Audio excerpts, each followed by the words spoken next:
Okay, looks like we're going. Well, thank you all for coming tonight. We're so pleased to be able to bring you tonight's program with Melissa Rachleff Burtt. I've really been looking forward to this one, so it's going to be a great program. I'd like to thank the Eastside Freedom Library and the Roseville Library for their support and partnership for these History Revealed programs. We're going on for nearly 5 years now, Peter, so it's been a fantastic group effort. So please consider supporting the Ramsey County Historical Society and the Eastside Freedom Library. We rely on the support of members and friends like you to continue to present these programs and all of our efforts. And there are some great benefits to joining. Ramsey County Historical Society has a wonderful quarterly magazine, Ramsey County History, plus you get a lot of other benefits for being a member. So you can find out more about the membership in RCHS on our website, which is www.rchs.com, including upcoming programs, how to join or donate, these membership benefits, and much more. And please check out the Eastside Freedom Library's website as well. Peter will tell you a little bit more about them in a minute. We have some wonderful programs coming up in January, which will be on both of our websites. So please, again, check that out. And we'll be doing Zoom programs at least through the end of winter. As a reminder, please keep your microphones and personal cameras turned off during the program. You can put your questions and comments in the chat, and we'll read those out loud for Melissa to answer. This program is being recorded, and it will be up on our RCHS and our Eastside Freedom Library YouTube channels very soon. The Ramsey County Historical Society would like to acknowledge the sacred Dakota land. Minnesota Makoche, the land where the waters are so clear they reflect the clouds, is the ancestral and contemporary homeland of the Dakota people. It is also home to the Anishinaabe and other indigenous peoples. The Ramsey County Historical Society acknowledges that its sites are located on and benefit from these sacred Dakota lands. Ramsey County Historical Society is committed to preserving our past, informing our present, and inspiring our future. Part of doing so is acknowledging the painful history and current challenges facing the Dakota people, just as we celebrate the contributions of the Dakota and other indigenous peoples. You can find our full land acknowledgement statement on our website. Again, that's www.rchs.com. This full statement includes actionable ways in which Ramsey County Historical Society pledges to honor the Dakota and other indigenous peoples of Minnesota Makoche. So we are committed to presenting the stories and histories of all in our community. And I'm so pleased to bring you tonight's program. But before we turn it over to Melissa, I'm going to turn it over to Peter Rachleff at the Eastside Freedom Library. Thank you.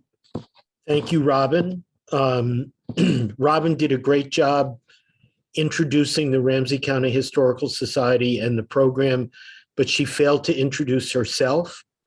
So that was Robin Priestley of the Ramsey County Historical Society you were hearing from. And again, I'm Peter Rachleff from the Eastside Freedom Library. Just delighted to have my cousin Melissa as our presenter this evening, and delighted that you've all chosen to spend time with us. So the Eastside Freedom Library is now almost 8 years old. Our mission is to inspire solidarity, work for justice, and advocate for equity for all.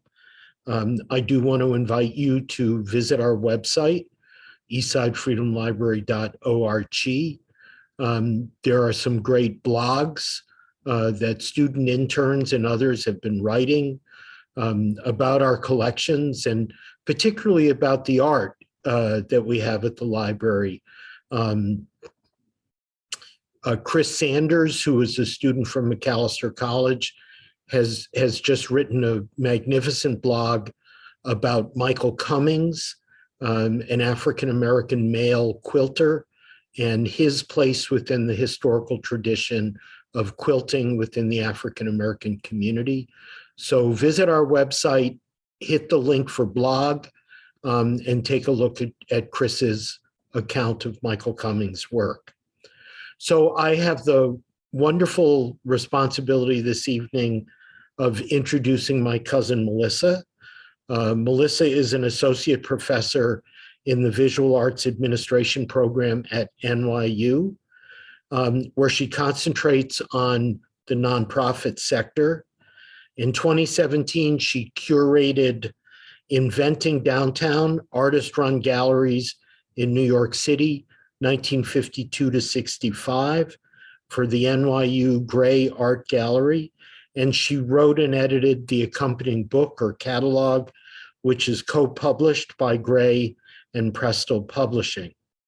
Melissa began her career as an assistant curator at Exit Art and co-curated exhibitions on the intersections of visual art and documentation. She's also worked on exhibits about underexamined artists, particularly at mid-career.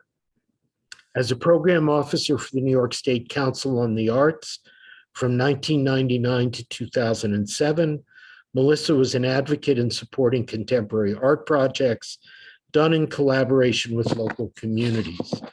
She's written extensively not only about art and artists, but about artist organizations.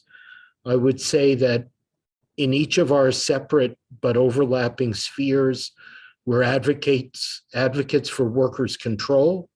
And Melissa sees artists as workers and producers struggling to control how their work is both produced and presented to the public. So it's been a particular joy that Melissa has sunk her teeth into the story of a lesser known and unfortunately lesser known artist from the east side of St. Paul, Jean Follett. And it's been great to interact with Melissa around her research and also as she's been making sense of Jean's life and career and the window that it provides us in thinking about the development of the arts and artists in St. Paul. So I'm going to turn things over to Melissa Rachleff Burtt, and she's going to dazzle us with images and stories that will allow us to understand St. Paul in ways that we haven't yet done. Melissa. Oh, Peter and Robin, thank you both so much for the introduction. And I wanted to say that I am here because of my dear cousin, Peter, and his amazing partner, Beth Cleary. They have both done so much to support my research, and I am really grateful for the support of the Eastside Freedom Library, the most marvelous place, and also the wonderful Ramsey County Historical Society. I want to also say that both Peter and Beth and the Eastside Freedom Library have done so much to broaden my understanding of St. Paul, most especially the East Side. And I want to acknowledge tonight, there are also here with us members of the Follett family, Jean Follett's cousins, Bob Overby and Don Follett. They've been so generous with their time and information about their family and their memories of Jean. And over the years, I've gotten to know Don and his daughter, Chris, and the extraordinary Charlene Follett, Don's wife. And she died this past January. I'll be forever grateful for the conversations I had with Charlene, a psychologist whose insights into Jean Follett gave me so much to consider, and there are many concepts that I'm still processing. Just a reminder that my research is not yet complete, so I'm going to invite everyone to think alongside me, flag areas where I'm unclear or where you want more information. I'm leaving out a lot. And when I'm done with the presentation, I'll be very eager for your thoughts and questions. And secondly, my presentation this evening is in two parts. The first part, I bring together Jean Follett's biography with my research process. I want to throw you into the same deep end that I found myself in as I discovered Follett. And in the second part, I discuss the St. Paul School of Art, today the Minnesota Museum of American Art, which Follett attended in the 1930s. Art history is incorporated throughout, specifically how concepts of modernism place central value on individual self-expression, and how this goal was fundamental to Follett's identity as an artist. I timed the talk, it clocks in at about 35, 38 minutes. So just so you have a sense of where we're headed tonight. So there should be time for questions after. I'm gonna start the slideshow here.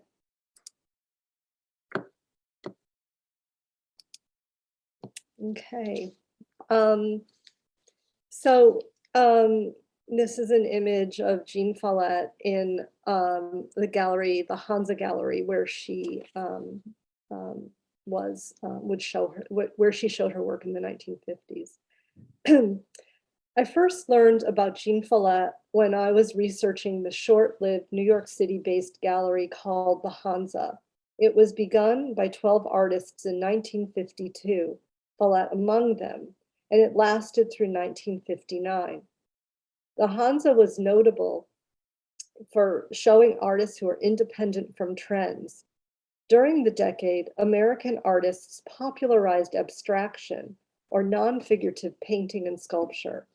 Respectful of this current, the Hansa artists nonetheless primarily explored forms of representation. And it was at that time, it was called figuration. And you can see an example of a more figurative piece done by Follett, but it tends also towards the abstract. And the Hansa artists built reputations for their pictorial innovations that were a countercurrent to abstraction. Several of the Hansa artists, like Alan Caprow, whose work is here, Robert Whitman, and both of them went on to performance-based and installation-based art. And one artist, Follett's steadfast friend, the artist George Siegel, who became prominent in pop art during the 1960s, all were members of the Hansa Gallery. The Hansa artists took their cue from their teacher, the German emigre Hans Hofmann, whose school in Greenwich Village taught the principles of modern composition, a dynamic system where what you put in one area of a picture impacts other areas. The goal was to create tension throughout the surface, a tension that was always engaged and never resolved. Hofmann's modernist pedagogy became a magnet for two generations of American artists, including Follett. And in the 1950s, the Hansa Gallery was the premier venue to observe the impact of Hofmann's influence. And for me, studying the Hansa artists and exhibitions was an opportunity to rethink the 1950s, apart from the dominant art historical narrative that favored the achievement of American abstract painters. And I just wanted to point out, Hofmann also had a school in Munich until the early 1930s, when the Nazis closed down his school and a lot of the modern art academies. But this artist here is Vaclav Viklisil, and he became very well known in New York City, but his origins are Minneapolis, and he was one of the artists who went to Germany to study with Hofmann. Hansa artists, I was also interested in Jean Follett because she was one of the 3 female artists who founded the Hansa, though more would join in subsequent years. Post-war histories are still largely dominated by the accomplishments of men, yet Follett is referenced in art historical studies, both synchronous with her life and in later revisionist feminist art histories beginning in the 1970s. Follett is there if you look, like a shadowy presence. As I learned more about Follett through reading contemporaneous publications, seeing her surviving work in public collections, and from oral histories given by former Hansa artists who vividly recalled her work, I became convinced that Follett's art was extraordinary. It existed at the far edge of painting, often considered reliefs, where recognizable objects were set in wooden constructions and formed dioramic worlds. Her exhibition history testifies to this difficulty in situating the work. Follett was included in both painting and sculpture shows during the 14 years she lived in New York, from 1946 through 1962. And this is significant because in the 1950s, there were boundaries separating those categories. One had to choose their discipline, either painting or sculpture. Yet Follett's work ambled in the logic of its maker and remained hard to classify. And that is what made it avant-garde or advanced. I think it is fair to say that Follett's artwork during her Hansa Gallery years was generated by the objects she chose. Rather than think of the objects as found, which indicates a randomness to the process, consider each object as carefully selected. I learned Follett purchased many of the objects from industrial hardware stores around Lower Manhattan. Every element spoke to her, suggested compositional possibilities. She told art historian Emmy Donadio in a 1986 interview that, quote, "If an artist can't stay ahead of the time in which they live, they aren't going to be a great artist." And I felt the 1950s was the age of mechanical business. In other words, you have to be like a scientist and explore your environment and take in the whole of the environment.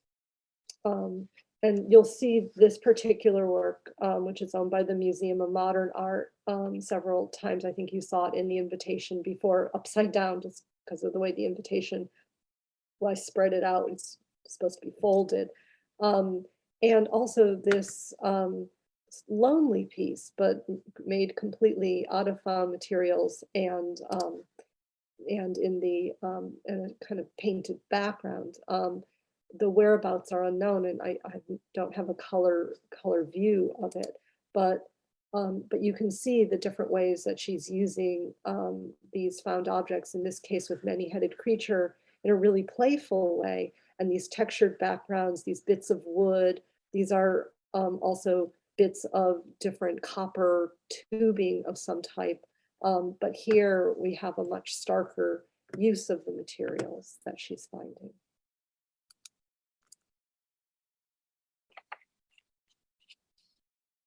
Synthesizing the world around her is one aspect of Follett's work. There's also a second tendency running through her art, Follett's inner world, memories from her childhood, real and imagined, reactions to experiences. Follett combined seemingly opposite methods, existing objects and emotional acuity commonly associated with abstract expressionism. Follett's artwork has deep textured areas of black or white, an effect she achieved by mixing paint with dirt. Her figures often referenced in triangular shapes, which we'll see again in other images, resonate as alienated beings. So when I learned of the Follett family papers at the Minnesota Historical Society in 2013, I arranged to spend a week going through the 1950s correspondence, restricting myself to the years Follett was involved with the Hansa Gallery. Jean Frances Follett was the second child born to Helen and Sherman Follett in St. Paul on June 5th, 1917. She and her sister Margaret, born in 1915, grew up at 970 Case Street, later Case Avenue, on St. Paul's East Side, where their maternal grandfather, William Crapsey, also lived. Sherman Follett worked for the Postal Service until he retired in the 1950s. His salary was supplemented through rental income from several properties on Case Avenue that Helen managed, properties inherited from her father and her paternal grandfather. The Historical Society acquired the collection in 1992 after the death of Follett's sister, Margaret Baker. The 14 boxes that comprise the archive begins with the 6-year epistolary romance between Helen and Sherman, then extended correspondence between Helen and her daughters during the Second World War, when both Margaret and Jean joined the Women's Auxiliary Army Corps, or WACS, and where Jean helped produce WAC News, a weekly paper distributed throughout the armed forces. The collection also includes letters detailing Jean's short, tumultuous marriage to Alan Shirey in 1946. Shirey was an officer in the Canadian Royal Air Force whom she met before the war at the University of Minnesota. The final major series are exchanges between Helen, Margaret, and Jean during her years living in New York from March of 46, when she was discharged from the WACs, until 1962. Also preserved are drafts of letters Jean Follett wrote during a year wrote to friends, as well as letters that she sent to her family from her time in Paris between 1950 and 51, and letters from artist friends throughout her life that she saved until her death from heart failure in July of 1990, a month after her 73rd birthday. The bulk of the correspondence then is really among the Follett family. Oops. In 2013, I anticipated that when I went through the letters Follett sent from New York to her mother and sister in St. Paul during her pivotal years as a member of the Hansa Gallery, I would be treated to great character studies about the gallery artists, internal politics from a female vantage point, the New York art scene, details about her studio process, and maybe, if I'm being honest, a love affair or two. I didn't. Follett's letters in her distinctive hand, and she was left-handed, conveyed financial anxieties, ambitious plans, impractical dreams, and mood swings.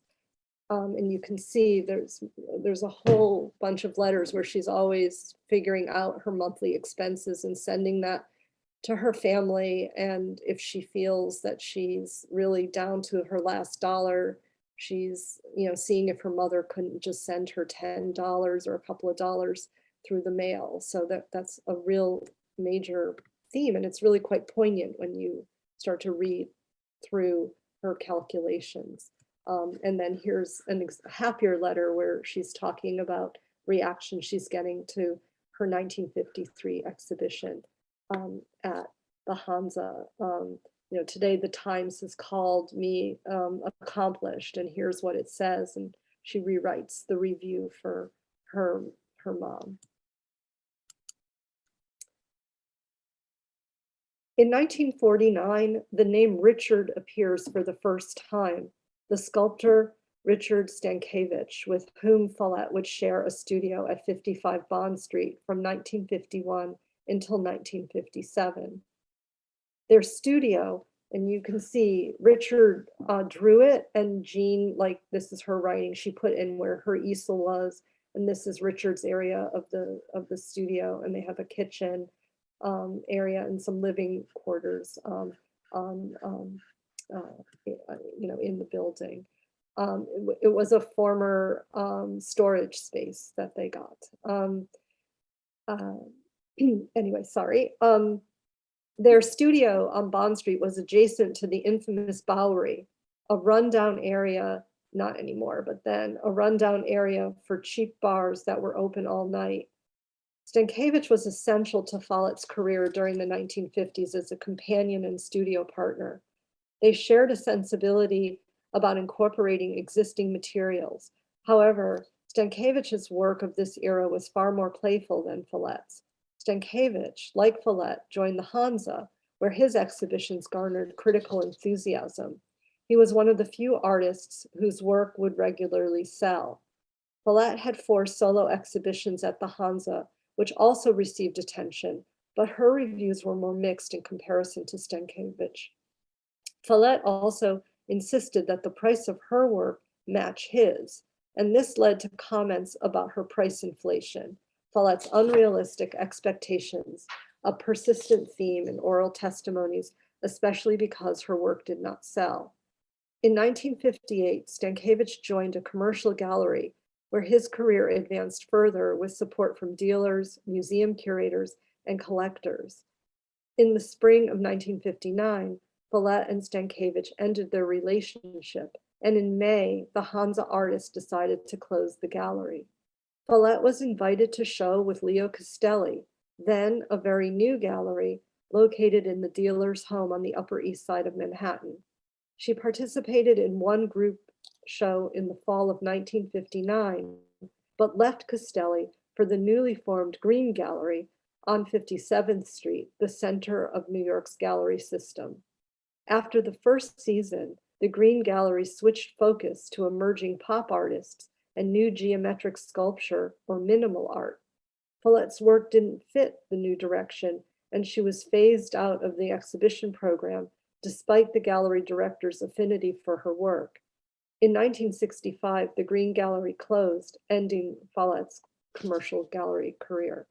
I just want to point out, this is an exhibition at the Hansa Gallery, and this, and there was some staining on the photograph, but this is a sculpture, wire sculpture by Stankiewicz, and next to it are Follett's drawings. And so there's this real conversation going on in their work. And you will see this drawing is now owned by the Walker Art Center. I don't know the whereabouts of the others.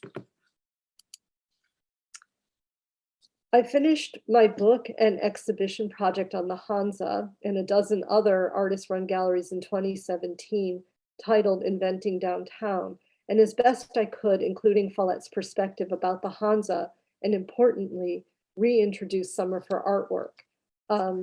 This is a bit damaged, but it's a piece I found in Athens, Greece. I actually traveled to Greece to see it, to try to determine, you know, if it's survived. And I thought there are a few things missing, but it was still a very powerful piece called Three Black Bottles. There's, I think, only 2 black bottles left in it. And then this is that wonderful piece that MoMA owns that we got in the show. And this is the Hansa Gallery section. This is another George Siegel, and all around this is a woman artist who painted this portrait, Jane Wilson, and the artist, just skipping on her name. It will come back to me. I'm sorry, but there are a few female artists in the Hansa group. Oops, I should go back because I want to finish here. My next step was to work on a monographic exhibition to bring Follett's full achievement to broad attention. There was only one problem. Even though Follett died in 1990, not that long ago, very few artworks survived. What happened to her art is a tragedy. In February 1962, a fire in a building adjacent to her Bond Street studio caused extensive damage to the building, making it unfit for occupancy. In the immediate aftermath, Follett saved about a dozen pieces, but their whereabouts remain a mystery that I'm still untangling. It is also uncertain how much artwork she made when she returned to her parents' home that February in 1962, or later at a home she shared with her sister and nephew on English Street near Lake Phelan.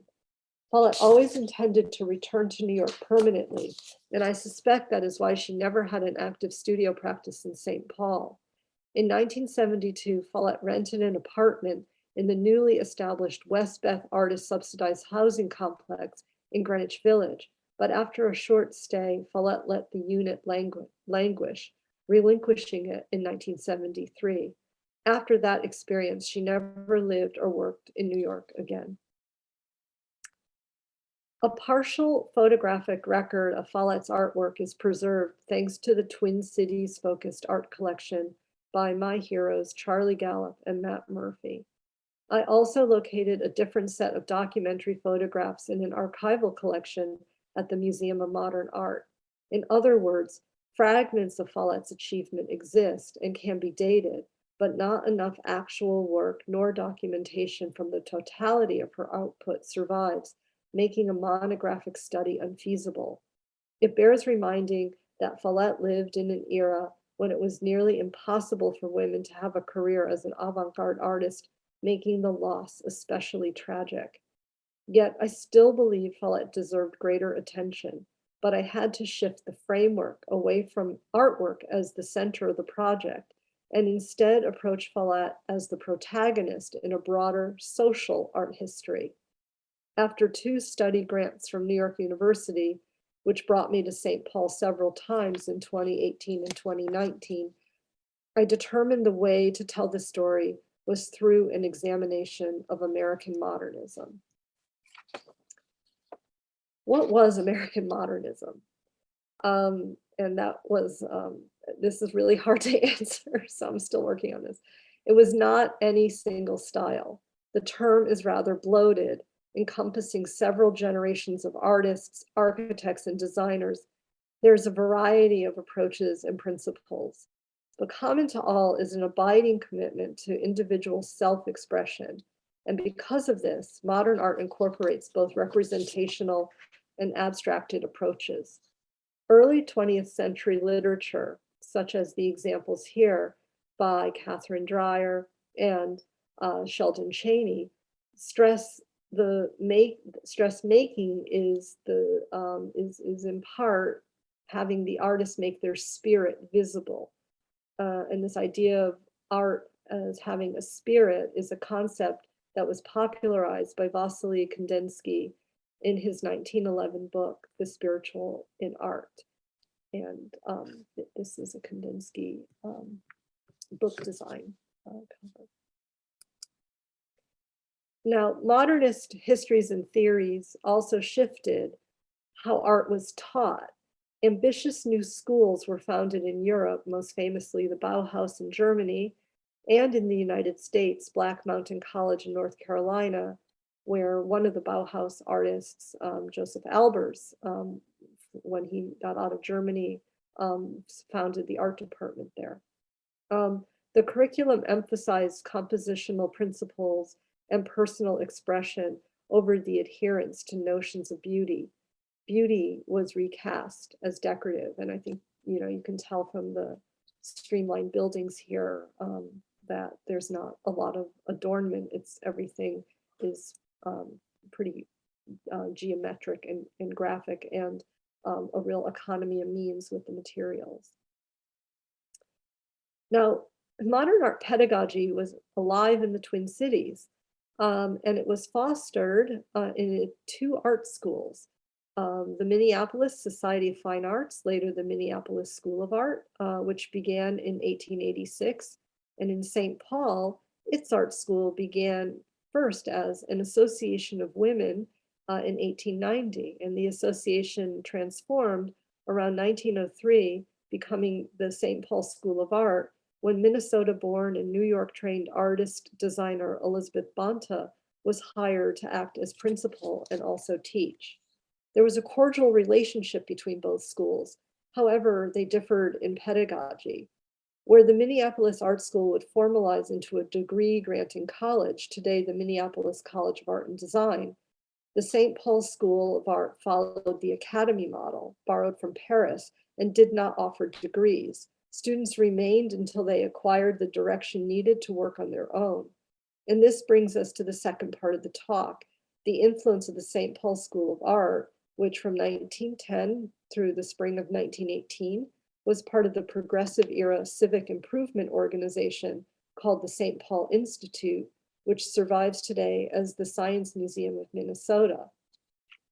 After the First World War, the St. Paul School reconstituted apart from the Institute as an independent modern art academy and gallery, whose legacy is the Minnesota Museum of American Art today.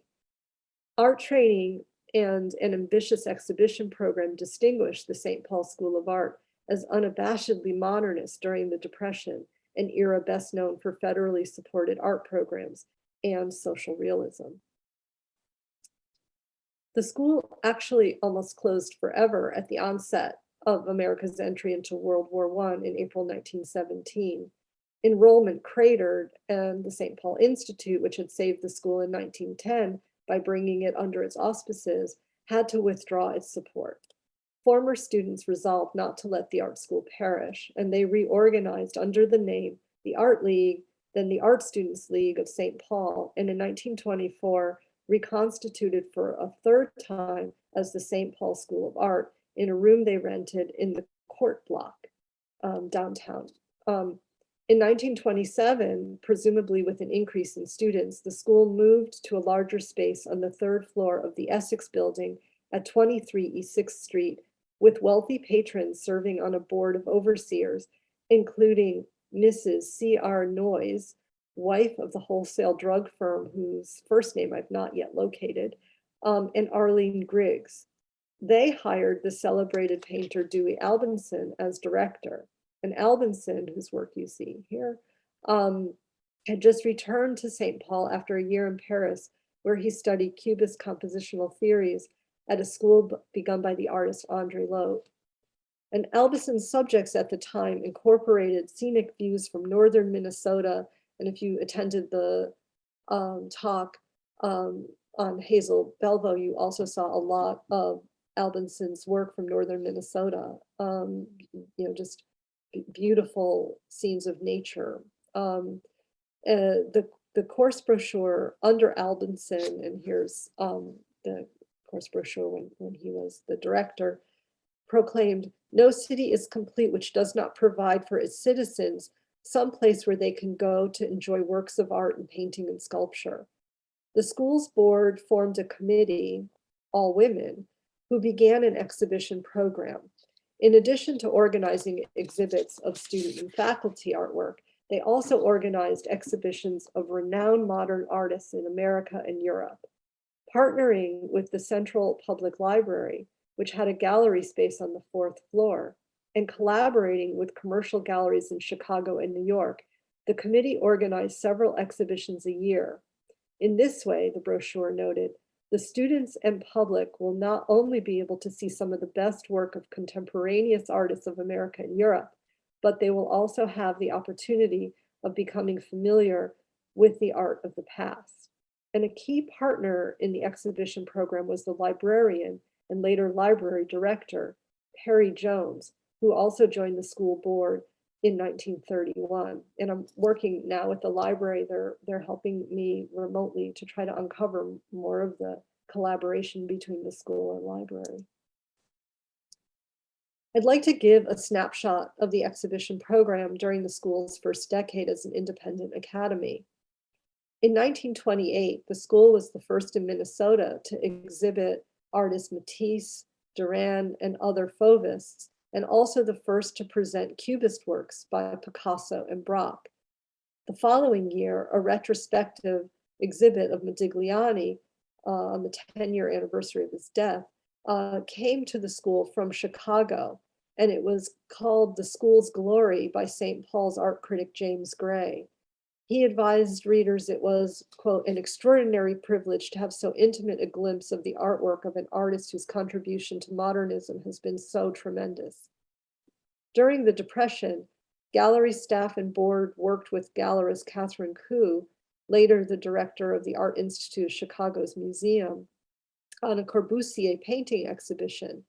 In that same year, 1936, arranged with the Los Angeles dealer, Howard Putzel, to host an exhibition of the surrealist painter Yves Tanguy, which was coordinated in part with help from Marcel Duchamp, who sent paintings to the school from Paris, but he, quote, forgot to list them in his correspondence.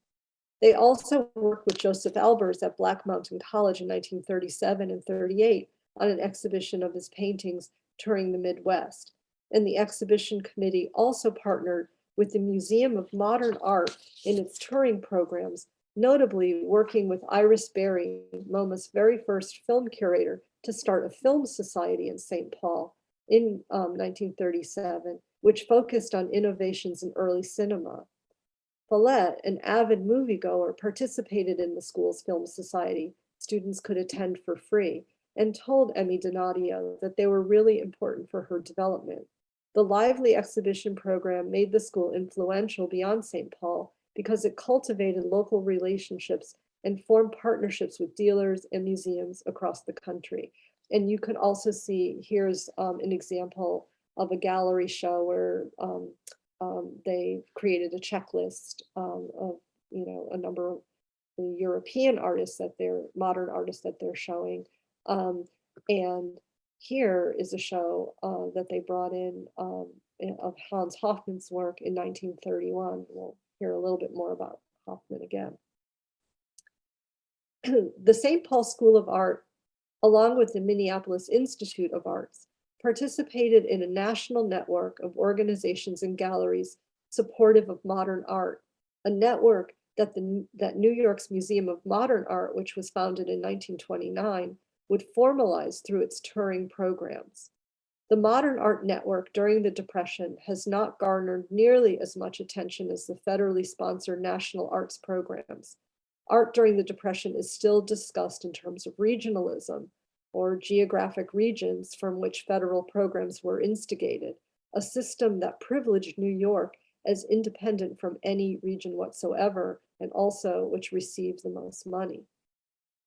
The thrust of the federal programs was to place value in local scenes and mine America's sites and history, what was termed the usable past, to create a relatable pictorial experience. In contrast, the Modern Art Network placed modernist affinity as the core value, and this sensibility dominated over place. The modern artist did not look to the past. Their concerns were with the spirit, the composition, conceptualizing the future. And I thought that this catalog cover from 1933, where the museum actually invited artists from across America to exhibit, but this is exactly the network. And we don't have St. Paul, we need St. Paul here, but this is exactly the network that the St. Paul School of Art was working with, with the galleries in Los Angeles. They also toured some of their shows to San Francisco. Seattle is extremely important as well. There was a lot of interchange that way, less so in the South, except for Black Mountain College, but also in the cities here along the East Coast. In the spring of 1929, Albinson resigned his directorship. The artist hired to succeed him died unexpectedly, so the board turned to painter Cameron Booth, an artist and instructor at the Minneapolis School of Art, who knew Albinson, had also studied in Paris with Lahaut, and significantly in Munich with Hans Hofmann in the years after World War I. Booth brought a more vigorous approach to modernism and reinvigorated the school's mission around advanced principles, which captured the imagination of a new generation of students, including Follett. And this is an example of Booth's work during the 1930s, which were local scenes, but you can see the influence of the kind of bright colors that are, not what you would see in reality, but very much in keeping with the work that was being done in Paris with the Fauves, these sharp colors being offered, but still, interested in local scenes, but not representing them, faithfully in terms of a realistic, quote unquote, color formation. And here's a wonderful picture of him at the school working on a painting or maybe helping a student with a project. In the fall of 1930, Booth revamped the brochure, proclaiming on the verso that as forward-looking citizens, we must encourage our young talents. And describing the school's new aims and policy, Booth wrote, they were, quote, one of the few art schools in the Northwest which teaches in the modern manner and is frankly interested in the modern movement. It found that students of originality and talent are growing more and more dissatisfied with old academic training. They are finding new inspiration in the freer methods of modern teaching. Well, what was this freer method? Booth defined it as, quote, a progressive and forward-looking institute. It provides studios where students can work under exceptional artists. Instruction is personal and individual, and there are no set courses. Each student progresses at his own pace and is given new work according to his need and ability. The atmosphere is that of a studio rather than a school. The language of the time is gendered male, but the point here is that there's this real focus on individual development, and it's really hammered in the mission statement of the school. And the brochure is a lot less photographically based. There's a lot of graphic design in these early brochures. And these are some students who studied with Booth. Seong Moy, and this is a lithograph he did in 1940 of some of the buildings that were being torn down as part of civic improvement projects. And a really interesting artist who's also starting to get attention again. He had a lot of attention early in his career. Jerome Kamrowski, he taught for many years in Detroit, and he was for a while, both of them were close friends with Jean Follett. And this is a piece in Embalmed Universe, a shadow box collage, which is actually currently on view right now at the Metropolitan Museum of Art in a surrealism show. Booth defined modern art for prospective and current students as the necessity of personal expression in painting and sculpture, as opposed to the mere imitation of the surface appearance of things. This change, that personal expression is what's the important quality. This change generated local press coverage, and one newspaper proclaimed that under Booth, and this was the headline, "Standardized instruction systems are gone." And the credo, quote, "begins and ends with feeling," a concept credited to Hoffman. And in another interview with the local press, Booth defined modernism further, stating, quote, "The effort in the modern school is to teach the student to look upon his material with his own eye and to record the masses of form and of color as he individually sees them. Education in art, like education in all other fields, is seeking to develop persons of talent who have new ideas to express. It is not content merely with giving them an unpliable technique made of hard and fast rules." Booth created impetus for other artist teachers in St. Paul, including Sister Maria Teresa at St. Catherine's College and Caroline Gilbert at Mechanics High School, who also studied with Hoffman. They did so in summer sessions in Berkeley, to also change their curriculums at their schools to align with Hoffman's methods. And that generated a lot of press, particularly the high school switch.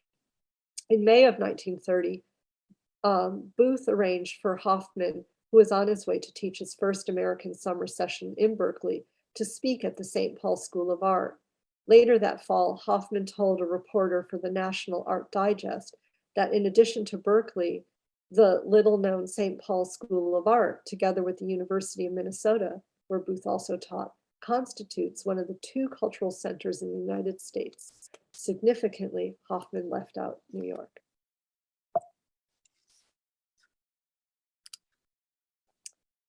Even as the Depression worsened and the schools, the school's board decided to expand. And in 1933, moved the school from downtown to Cathedral Hill into a former photography studio at 341 Selby Avenue. The school now occupied an entire building, and as such had more room for classes and an area for exhibitions. They would still use the library's gallery for larger shows. The expansion did not immediately translate into new students, rendering the finances precarious, which can be charted by the course brochures, each becoming more modest in design and scale. In 1934, Booth toned down his muscular modernist rhetoric in favor of an appeal to budding art lovers, defending the expense of the art school as necessity. "There is no easy way except by going to art school," Booth advised. But in the fall of 1935, the school regained its financial footing, likely due to donations from an influx of new board members. The school increased the number of courses, hired new artists, including abstract painter Leroy Turner, who taught composition and design. They also lowered the tuition. The changes attracted 75 students that year. And also, the same year, the board began a newsletter to publicize the school's exhibitions and to start a membership program, as well as host biannual fundraisers and other public activities. They also began a new experiment, an art lending library done in collaboration with the Central Public Library. The goal was to build a stronger base of support for modern art, to get St. Paul residents to desire modern paintings in their homes, at least on a temporary basis. A $5 fee paid to the school enabled residents to borrow artwork in a collection designated for that purpose, artwork donated by local artists. The system was identical to borrowing a book. The art lending program would expand to fine art prints, adding European modernists, and students in the school were also encouraged to participate.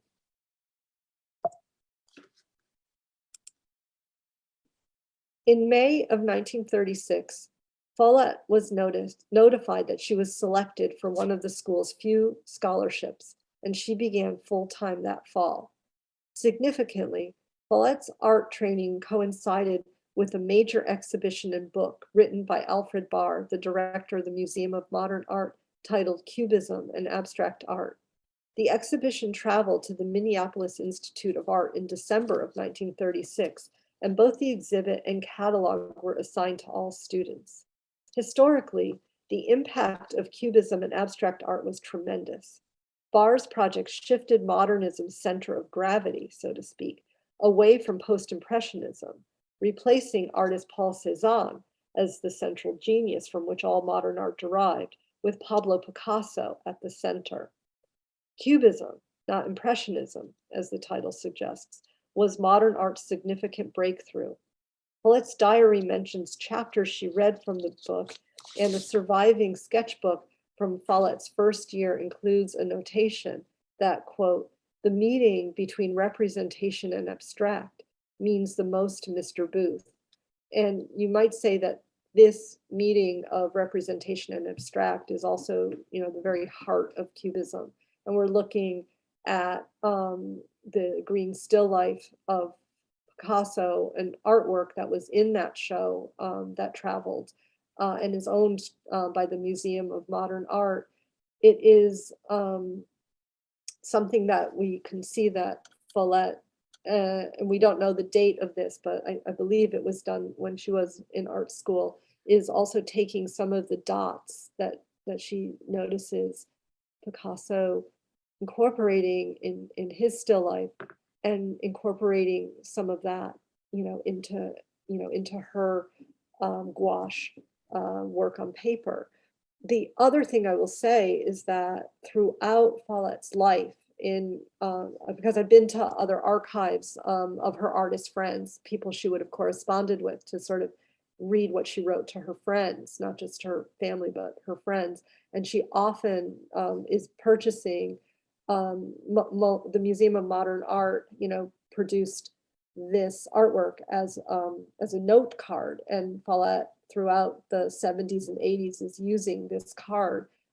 So this painting was extremely important to her, and I've been studying this painting for a long time. We can, this is not art history, but we can talk about it at any point. It's related to a lot of other work he was doing then as well.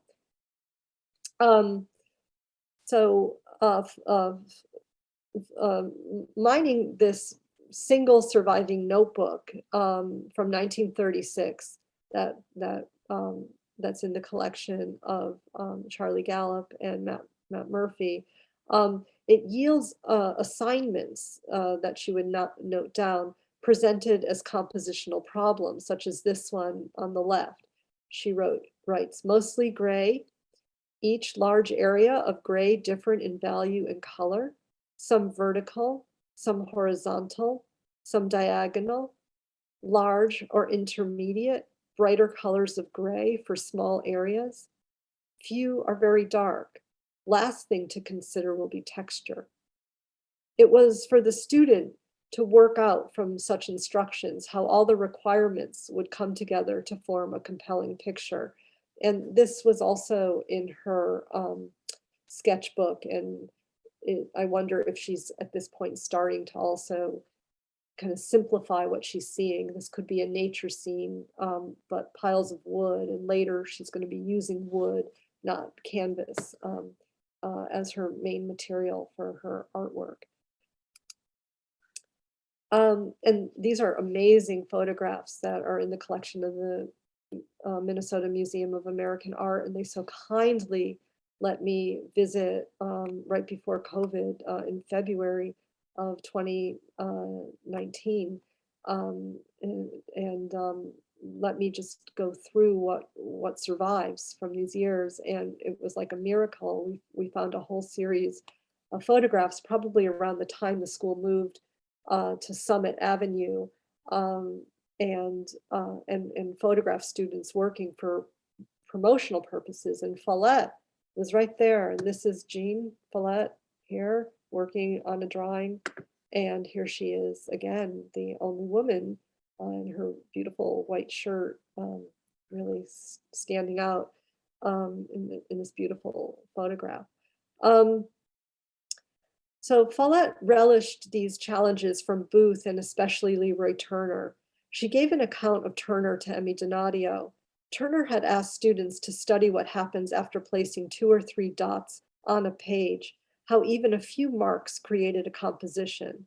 Follett told Donadio, what you have to do is calculate, how does that dot work within the shape of the paper and in relation to that other dot? And what do they say to one another? And then if you put another dot, you had to relate it to the other 2. Then you were having a tougher challenge. And you go on and on like that. And that's how you build something. Follett had a natural affinity for this type of compositional challenge. She excelled in Turner's course. 50 years later, she still marveled at the impact of his assignments. She told Emmy Donadio, Leroy Turner was responsible for me realizing that was a quality I should preserve. And it came from Europe, from him to me.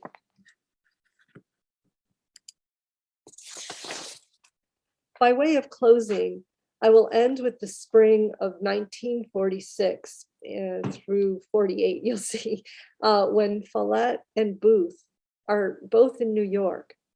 Booth was teaching at the Art Students League and had begun working abstractly, while Follett was studying with Hoffman in Greenwich Village on the GI Bill, working in charcoal. And this is the building where the Hoffman School was. I believe it was on this top floor, but I don't have that verified. And the Village Barn was some business that was on the ground floor. And this is one of the charcoal drawings that she became really known for among her artist friends. They all loved the drawings that she was doing in class. So whereas everyone was drawing the model, Follett began not drawing the model realistically, but really thinking of the model in terms of shape, proportion, and what to do with the page. And this is actually, I believe, now at the Whitney Museum, part of their collection.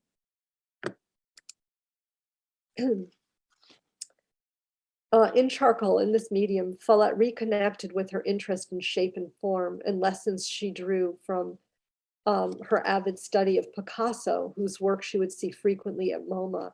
And this is another artwork that was in the Cubism show that really makes me think of Follett's work. She doesn't talk about this, but I look at the triangles and the way he's really, you know, abstracting his studio space and his reality into these more pictogram images. Of course, he's using color, but he's not a big colorist. Like when you think of Matisse or the Fauves, and Follett, we'll see really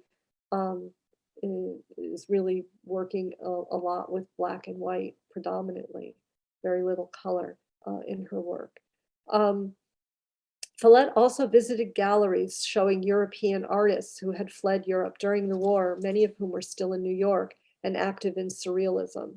And this led to yet another shift in American modernism that Follett absorbed. Reflecting on New York in the 1940s, the New York painter Peter Busa told an interviewer that contact with European artists meant American artists were, quote, breaking down the barriers between art and life. This feeling freed our sense of scale. The surrealists' idea was that we have a rich world within and we don't have to look for it outside ourselves. It was an idea that combined ultimately the brilliance of the mind with the enthusiasm of the act. And this, even though Follett didn't say this, but this to me really seemed to be infusing her process and what she was making in New York. And here is this photograph of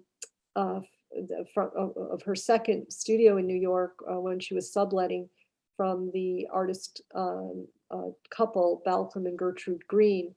Balcom taught at Cranbrook Academy, and so she was able to use his studio for the months when he was in Michigan. And you can just see this incredible output of the kind of work that she's doing and really starting to build up the surfaces with this heavy use of paint. I'm not sure if these were her canvases either. And of course, we don't know what happened to most of this work. So Follett too left behind literal observations. Line, texture, and form were her subjects. In 1948, she began a series, which we were just looking at, where she used paint straight from the tube to create abstracted shapes that could be read as personages, in effect drawing with the paint. In March of that year, Cameron Booth visited Follett in her first, not the one we just saw, but an earlier studio on the Lower East Side. He must have admired her drawings and paintings because later that same month, Follett visited his studio and was surprised to discover what Booth produced. She wrote to her mother that his, quote, 2 new paintings are after my way of doing things. And he said, you know, you're right. You're way ahead of all of us about this economy of means you're working on. Booth said, you're true to yourself alone, and your forms are entirely your own and come out of your medium. It appears the student surpassed the teacher. She closed her letter with this thought: I guess I'd better hurry and have a show when I find people cashing in on my ideas like this. Yet, as I would discover in her letters at the Minnesota Historical Society, Follett was not able to show this work, while Booth's abstract work was exhibited widely. Follett's fight for recognition mirrors many artists, particularly women, whose efforts were never fully embraced by the commercial gallery and museum system. Although I cannot change the past, I can, in my own way, bring Follett's history and achievement to light. Follett absorbed the innovation at the heart of modernism, and in keeping true to its core philosophies, constructed a body of modernist work all her own. Thank you. So we want to encourage you to type questions into the chat. I wonder, Carla, are you able to unmute individuals?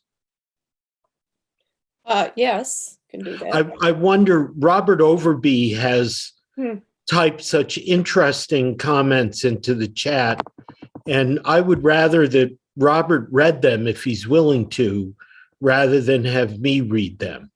Robert, would you like to unmute and share your comments with us? Please.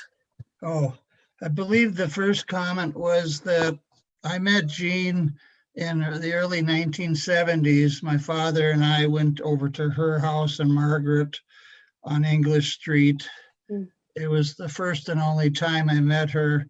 I used to go to their house in the late 1950s on K Street, but I don't remember meeting her or Margaret that much at that time. My older sister does remember talking to her and was very impressed with her. The other comment was that I went to the house when I was contacted by conservators who were caring for Margaret and finding a nursing home for her to live in when she was unable to be at the house by herself. her son Bill had died previously, so she was there by herself. And I was allowed to rummage through a few things in the house, but I should say that the Minnesota Historical Society had the first look through everything before any of the relatives came to the house, which I didn't appreciate it at the time. But I'm happy that all the letters and things were preserved. They also preserved a whole collection of toys from the 1920s, I believe, that the children played with. So in the basement of the house on English Street, there was a kiln, a pottery kiln. I thought that was impressive. Yeah, that was Margaret's. She took a lot of pottery classes starting after the war. She took classes in ceramics at the St. Paul School of Art. Okay. And they have some of her ceramics in the collection of the Minnesota Historical Society. The other point that I wrote related to Jean and Margaret is that somewhere in my boxes of things, I have, I believe, the original blueprints that they developed for construction of the house. And at that time when it was built, it was a long triangular narrow lot, and it was adjacent to the old Northern Pacific Railroad line nearby. So it wasn't the most desirable property. Maybe they got a good price for it, but they made the house fit there, and I was happy to be able to see it twice. Yeah, and Margaret, in the archive, there's a whole file of Margaret's house designs, which she began doing when she was in high school, and it's really interesting. You know, she's really thinking about what would be the ideal way to live. There was also a really interesting show at the St. Paul School of Art when Jean was attending, maybe her first or second year, that brought together 4 different architects and new ideas of house design. And one was Frank Lloyd Wright. And the exhibit itself was that you had to, each architect sent a kit, and they would get all the students together to try to put it together. And I think Margaret was just fascinated by that show.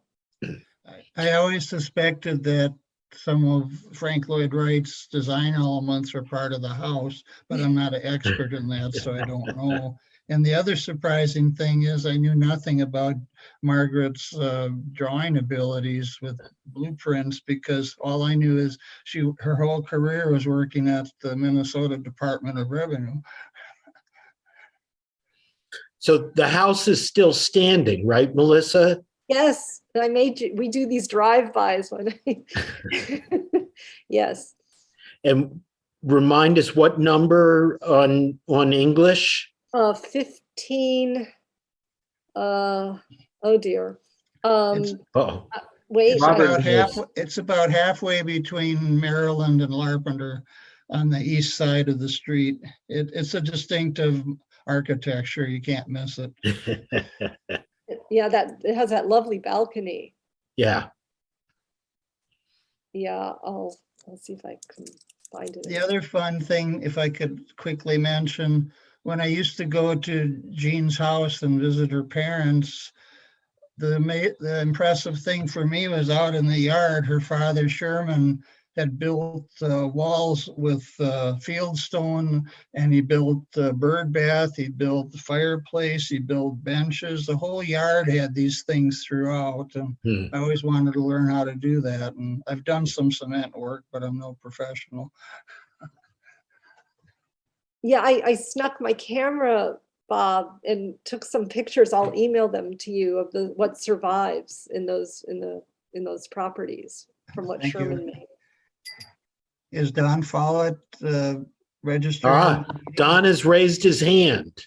I just want to leave with a few remarks. I've had a chance to meet and talk and be with Melissa for a couple of times here, and I just want to say what a wonderful person she is, and I'm really impressed with her sense of authenticity and research, and I know she'll do a great job. My comment, Jean was quite a bit older than I was, roughly 20 years or maybe 18, something like that. So I wasn't about to have any talks professionally with her, but what I did notice about her compared to the rest of the family, she was quite quiet and kind of maybe even mystical.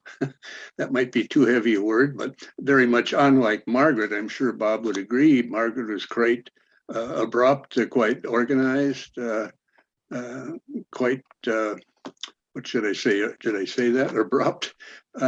She tended to dominate conversations. Probably. Within the Follett household there, Jean's parents, they acquired both Life magazine and National Geographic, and they were stacked to the ceiling almost. And I wonder how much, of course, I never had a chance to ask Jean how much either of those two publications might have influenced her. Of course, Life had just started to come out in the late 30s, and a picture magazine, of course, and is now long gone. But I wouldn't doubt that had something to do with her, artistic dreams, let's say. That's such a great point. I would also say that, her grandfather who lived with them was, he made them a lot of toys. I haven't seen the toys yet. I really want to see those toys because she would draw pictures and then he would make something from the toys. So he would do a lot of drawing with them. And as we talked about, Sherman himself, was really, he could just do these amazing, more functional sculptures, but, in the backyard. So, and her mother, when Nell was in high school, she was really, really good at, realistic drawing. In fact, when Jean would show her the artwork that she was making, her mother would write, well, couldn't you make something pretty, something like that. And that would, of course, send Jean into, bales of frustration. And so I think that was some of the reason why she didn't really talk so much about her art with them, because she said at one point she wasn't sure they would understand. There are a couple of questions about the school, which Sure. I could field here. And also, so one is on that collaboration between this is from Claire. Comment was, I'm very interested in the collaboration between the St. Paul Art School and the public library. Back around 2002, I was researching the public library history as they were preparing for their big renovation of Central. And at that time, I know there was giant dumpster units outside the back of Central Library, and they were throwing out stuff they couldn't keep anymore. And some of that was art prints by people like Charles Beck, which I didn't really appreciate at the time, but they're throwing out old furniture and all kinds of stuff. So the art rental loan program that you mentioned that the art school did, were they working, collaborating with the public library on that? Was that like a sort of a joint venture, or were they? It was. Okay. Yeah, because I think that they use the library staff to monitor, to like handle like who checked out what. So and that all happened when Perry Jones was the director. There, another colleague of mine, the Museum of Modern Art also started an art lending service, although it turned into something very hoity-toity. But when that's a fancy people. But there was this, she told me that I should look into a man named Walter Barice, because it was his idea of trying to popularize modern art through lending it, like the way you would lend a book. So, but I will say that the librarians, Morgan, and I'm just slipping on her last name, she is trying to go through the files, but one of the things she found out is that the administrative offices is where the gallery space was, which is on the 4th floor. And I found that really interesting, also because I would have thought the exhibition space would be on the ground floor, but it was on the 4th floor of the library. Beth, you've raised your hand. Do you want to Can you unmute? It didn't work, but now it does. Thank you. Yeah. And thank you so much, Melissa, for this really inspiring and substantial walk through your own process, certainly of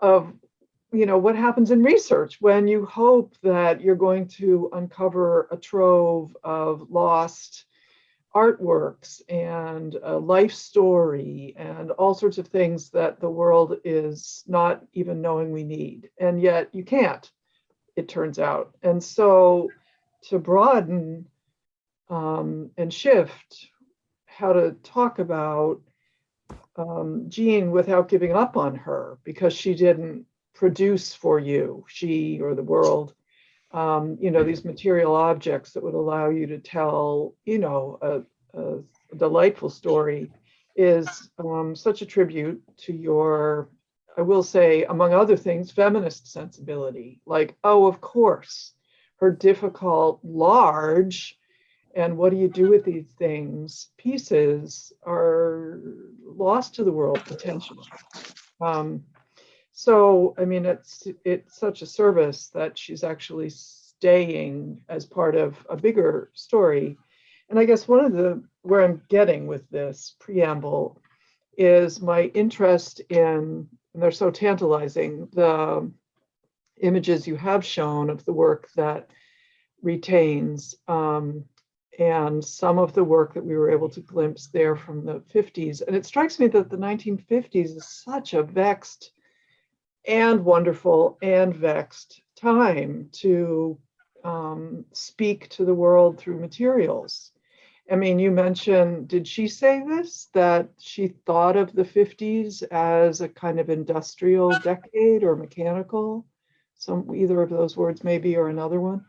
And I guess I wonder if, given how closely you're correlating the ways that she looked at Picasso's work and then spoke to him through her brushstrokes or dots or whatever, and you are reading things so closely, is there a way that you read any of her work in relation to commentary about her times, response to the bomb, response to what the world was trying to wake up from, the nightmare of the genocide? And I mean, I just want to I don't want to make a story either, but I'm wondering, given how carefully you're looking at everything, like what's coming up for you in terms of her.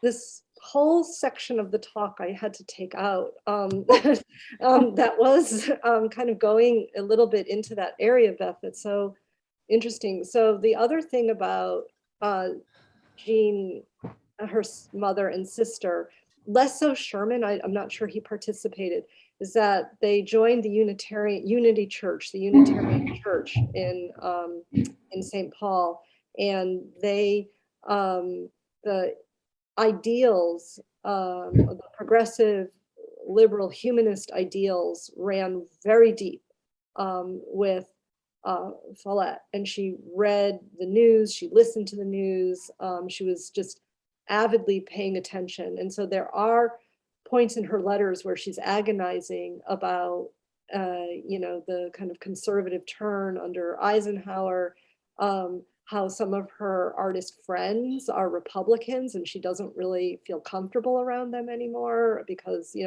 really goes against her way of seeing things. And I do feel, but I haven't done the analysis yet, but I do feel that some of the pieces are referencing these, as I kind of think about the incidents that are going on in her life that she's noting, and again, it's to her mother and sister. It's maybe different, what she would tell her friends, but as I'm like looking at that, I'm also looking for clues in the art. And I do really find that her Unitarian beliefs are such a constant thread, and that's going to be a really important part of the book to also clarify the importance of that church and the teachings of that church, in her life. Great. I know Bruce Pomerantz was trying to get in. Are you unmuted now, Bruce? And Can you Yes. speak, please? But I think Melissa kind of answered my question, because my question was, what was her mindset back in those days, and did it influence the dark colors? And I think Melissa just said answers that question, and the answer is yes. Thank you. I should also say she did also suffer like from these ups and downs in terms of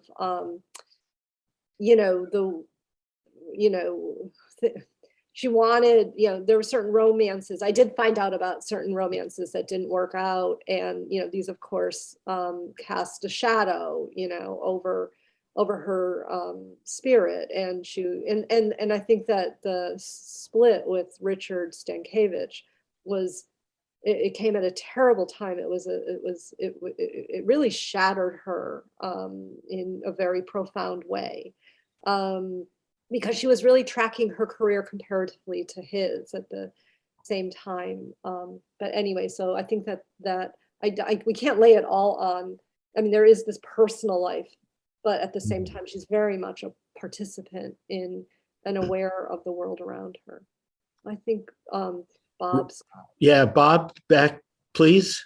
Yes, I had a couple comments. I don't, for what it's worth, Jean's father, Sherman, his sister, my grandmother, she studied theosophy. And I don't know if the two branches of the family talked about such things, but my own father's family studied art and literature and all those kind of things in the teens and 20s of the last century. The other thing I want to note for people, many years ago, I looked up Jean Follett on the internet, and she's listed in the who's who of American artists, and she's considered a pioneer of abstract expressionism. And it's either from that text or from Melissa's comments that I discovered she had studied in Italy during or after World War II with the abstract expressionist artists over there, and brought that knowledge back as well. She actually, that's a mistake. I don't know where they got that from, but she actually she never went to Italy, but she did go to Paris. Yeah, she was supposed to actually go around with a friend who was going to bring her, but she had a falling out. That friend's a little politically conservative, and they did have a fight. And so anyway, she decided not to go around. So she stayed in Paris. She was at the Grand Chaumier at studying there, and also Léger's school. So we have time maybe for one more. Anyone else want to unmute and speak? I just also wanted to acknowledge Morgan Strickland was the librarian who's been so helpful to me, and she is here tonight. And Morgan, thank you so much for the information you were able to find for me. And I can't wait to get to St. Paul and learn more. And my doppelganger asked another question earlier. My friend Julie. She, by the way, Julie interviewed many artists who knew Jean, and a lot of the interviews that I listened to back in 2012, 2013, these are the people who are, when they're reflecting back on the 50s, they are remembering Jean Follett, whatever happened to her. Oh my God, her work was so incredible. But Julie wanted to know more about how the St. Paul School of Art's pedagogy fit into other schools. And I don't know that I can generalize yet because I'm still learning about it. It certainly was different from the Black Mountain College. I've actually borrowed Julie's book on Black Mountain College. But Black Mountain College really had classes, and many of the other schools really had classes. I could just say this really quickly. There were 3 ways to get art education, I think then and now. One is university, college or university degrees. And so those people who go there usually have to take liberal arts classes or science classes in addition to your art classes. So that's one approach, the well-rounded. The other approach starts during the progressive era, and this is the formation of all these institutes, these kind of Americanization institutes that try to get everybody, to be industrious and kind of prepare you for new industries, particularly illustration, graphic design, et cetera, and try to really improve and make cities more beautiful and more tasteful. And so the St. Paul School of Art, when it was with the Institute, really aligned with those values. And the school in Minneapolis also kind of had an affiliation with the Minneapolis Institute of the Arts, which was also part of this institute movement. The Chicago Institute. I mean, there's millions of institutes. So that's another path, but there is just an art curriculum and you get a degree in either the commercial art, teaching art, like pedagogy art, or you get a degree in as a fine artist. And then the last model is the one borrowed from France, which aligns with, I suppose the St. Paul School of Art was most closely aligned with the Art Students League in New York, which is that you just go until you're like, I'm done, I'm an artist, I don't need to be in school anymore, which Jean actually went to school for a really long time, but that was in part due to the GI Bill, which allowed her to, get a stipend at the same time she was studying with Hoffman. But many people in academies could, on average go for 1 year, or they can go for 4, 8, they stop when they feel they're ready, and there's no degree. Bob? Just quickly, yes. Melissa, did you tell me that Jean had a daytime job where she was kind of a draftsperson in New York City? She did. D-R-A-F-T. Yes, and in fact, with dear Julie Martin, whose husband, Billy Kluver, worked for Bell Labs in New Jersey, we went to the Bell Labs campus where we looked up, because Julie knows the archivist there, we found the employee directory, because Bell Labs is huge. And we found Jean Follett, because I knew she worked at Bell Labs, but we found out the dates she worked there from March of, I think, 52 until 54. And she helped put out one of the magazines, as well as did mechanical drawings of some of the different inventions being done at Bell Labs. So I'm going to be going back there and looking through these really complicated electrical engineering manuals to see if I can't tell which are Jean's drawings. Great. So that's probably more than you wanted to know. And Don? Yeah, just a comment. My recollection is, of course, I was younger than Jean's family and Jean herself, but it seems among the family there wasn't wide support of her. I suppose it's always the fate of the beginning artist is seen perhaps as tilting windmills or whatever. And it's so great now that she'll receive some recognition. And I hope she's up there someplace saying, I told you guys. I hope so. I mean, it's hard. She was doing very avant-garde work. And I just want to mention also in Bob's comments, he mentions Marian Overby, a very important artist in her own right. And Bob's, I'm not sure, Bob, if that's your cousin, but she went to work for the design firm in California, the first Bentwood chairs. Oh, what are they? Eames Studio? The what studio? Was it the Eames Studio? Yes. She was one of the women designers, like the only woman, apart from Roy Eames, but she worked for them for years. She was an incredible innovator, and in fact was asked to come and teach a class when Jean was at the St. Paul School of Art. Jean always felt a bit competitive with Marian, but maybe in person they got along. But with her mother, she would just keep saying, so tell Marian I'm in a show, So she was very aware of her cousin. Marian was lucky to marry a commercial photographer, and they lived out in Topanga Canyon, all up on the hills of Topanga, on the edge of Los Angeles. That sounds beautiful. So, yeah. Oh, and Lee Bontaku, somebody, Renee Flanagan, thank you for bringing that up.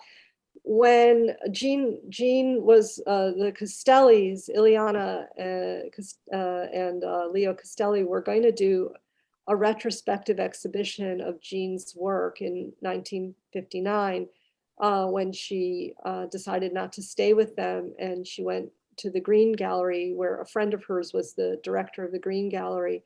This, to me, in my mind, this fateful decision, because the Costelli Gallery endured while the Green Gallery, of course, did not.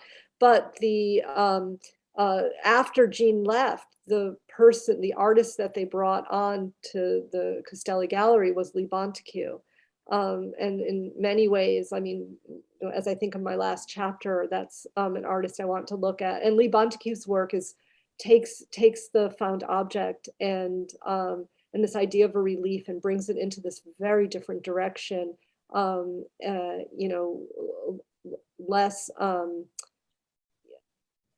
I would say that it's more confrontational what Lee Bontaku's doing, not in a bad way, but in a really interesting, dynamic way, and a little more dystopian about technology and industrial materials. So I thank you for mentioning that.